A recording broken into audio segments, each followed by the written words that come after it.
I've been growing San Marzano tomatoes in my garden here in southern New Jersey for 5 seasons now, and I've learned a lot. If you let them ripen on the vine, they can be susceptible to slugs, definitely to birds. I was searching for a solution all these growing seasons, and I discovered that you can actually pick them when they're green. In my case, I wait until at least a third of the tomato is a nice deep red color, and then I harvest them because I don't want the birds to peck at them, and I put them under these oversized dish towels, and I put inside with the tomatoes fruit. In my case, I use apples primarily because they're always available here, but you can also use pear, banana, and I'm not sure, probably some others. And the reason for that is because the fruit releases a gas called ethylene, and ethylene helps to ripen the tomatoes very quickly. I have them under here for 1 or 2 days, sometimes 3 days, depending on how green they are when you pick them. So these are my San Marzano tomatoes, if you can see them properly, and they're pretty much ready to go. What I'm going to do is take a tomato here, and I'm just going to cut off the very end where there's a little bit of green. I don't want to introduce any bitterness, but then boom, I just throw them into my Fabio Leonardi 1.5 horsepower tomato crusher, which I love. I've been through so many over the years. I started out with a stainless steel hand crank one. Oh my gosh, that took forever, killed our arms, and it was just very laborious and wasn't fun. Then I discovered a tomato crusher, but the tomatoes kept getting bogged down in there. You had to steam the tomatoes first to soften the skins, and then you put them through. It was a very long process. It was fun, but also laborious, and had to keep turning off the machine because it would get clogged, get stuck. And that was like a 1/3 horsepower machine. This is 1.5 horsepower. So I don't steam the tomatoes or nothing. I just throw them in whole. There's a nice red one right there. Just throw it right in, turn the machine on. But you have to prep the machine. What I mean by that is you don't want to turn this on dry. There's an auger inside here. If you turn the auger on dry, it's gonna run against the screen, and it's gonna make little chips of metal. What some people have done is they put bread through. Why dirty your machine with bread?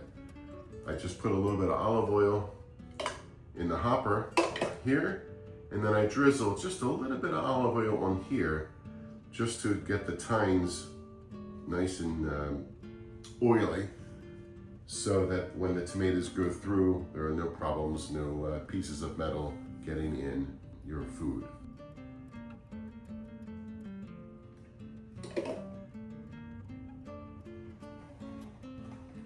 Okay, place it all here to catch all the skins and seed.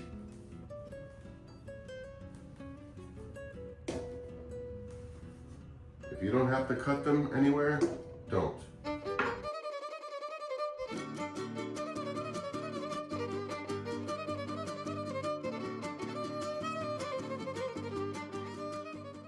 Now, we made this a big family production every year. Last year, I did small batches. Instead of doing 1,000 pounds of tomatoes like we did one year. Fire department was here twice, actually, that year. As my tomatoes ripen and they're ready, I do small batches now. Now I don't have to wait for my wife or the rest of the family to come and help out, although it was a fun experience for us all to do. We bought tons, and I mean hundreds of mason jars. And we went through the whole process of sealing all the jars, but I figured there must be a quicker way. So I bought a freezer, and then I bought another freezer, so now I have three freezers. When I process this tomato, it's not cooked, it's not simmered, you know, for 30 minutes to hours before I store them for preservation. What do? This bucket will fill, and then I will get a stainless steel ladle and I will fill gallon Ziploc bags. I will immediately take them down the basement, lay them flat until they freeze, and then I can store them like a bookshelf style. So that's what I do. And then we write on each bag, naked, because the tomatoes are naked. They're not cooked, they're not seasoned at all. So we know when we take it out, it says naked, it's just tomato. We have to do everything to it. This is a powerhouse of a machine. I love it so much. In fact, if it ever gives me problems, I'm gonna buy another one. See, here's where a bird had a nice taste of my tomato. And why that is? Because I didn't pick them soon enough. Okay, now we're ready.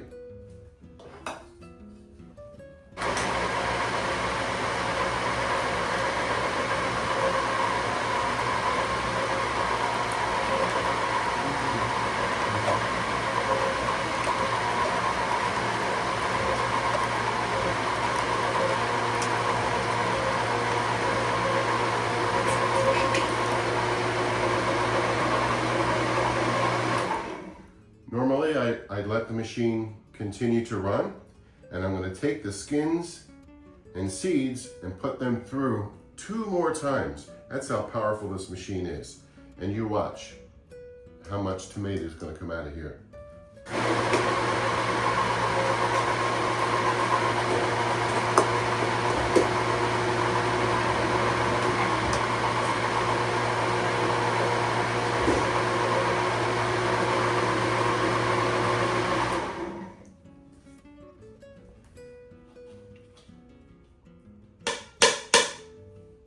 Now all the skins and seeds, you could either throw them in the trash or you can put them in your compost. And next year or the year after, it'll all turn to really rich garden soil. Here we go again.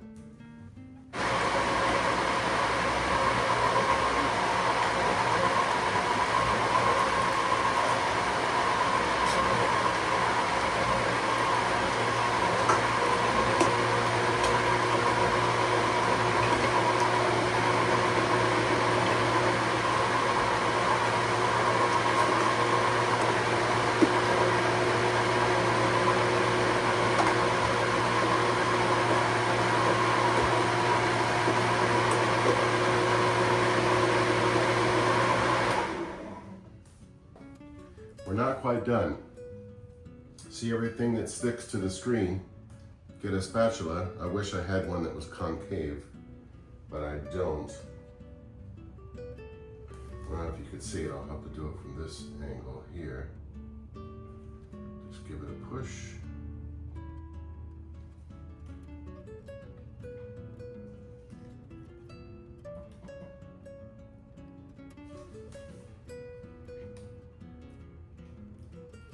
Because I don't want to miss not 1 tablespoon.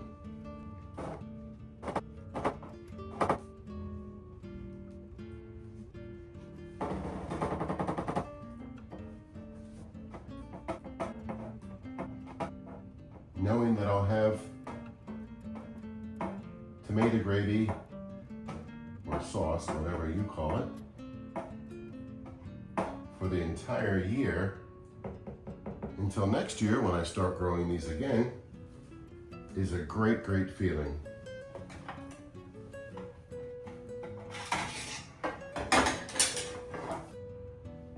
Got everything, and we have a full,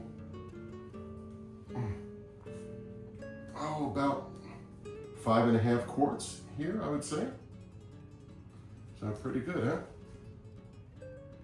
Okay, so this will sit right there until I clean the machine, which is pretty easy.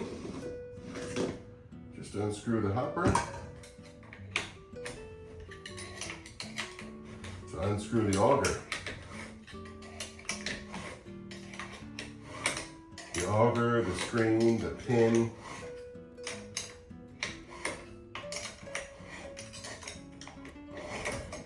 And the spring.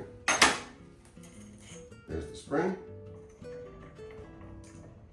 There's the pin. Now we'll unscrew this. Okay.